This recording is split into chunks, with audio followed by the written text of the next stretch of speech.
I thought our marriage was perfect.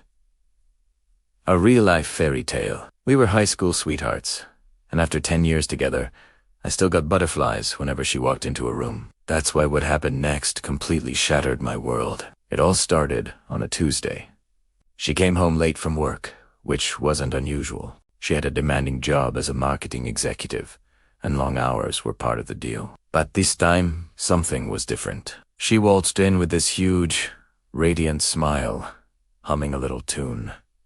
She looked happier than I'd seen her in months. She gave me a quick peck on the cheek and said she'd had an incredibly productive day, closing a big account. I was so proud of her, I didn't question it. We had dinner, and she was bubbly and energetic, talking a mile a minute about her team's success. I was just happy to see her so vibrant. It was when she went to take a shower that my perfect world started to crumble. I was tidying up the living room and picked up the blazer she'd tossed on the chair. That's when I saw it. On the pristine white fabric of her shirt collar, right where it would brush against her neck, was a faint but unmistakable smear of lipstick. It wasn't her shade. She always wore a classic, bold red. This was a soft, shimmery pink. My heart dropped into my stomach. It felt like the air was sucked out of the room. Who wears pink lipstick? A million scenarios raced through my mind, each one more painful than the last. Then I noticed something else.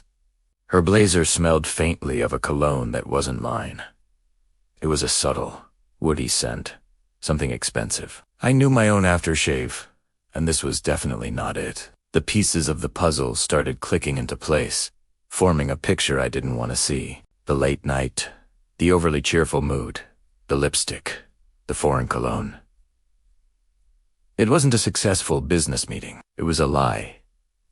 Her smile wasn't for me. It was the afterglow of a secret she was keeping. My hands were shaking as I stood there in our living room, the one we'd built together, holding the evidence of her betrayal. The woman who walked out of that shower was a stranger to me. I had to confront her. I knew that.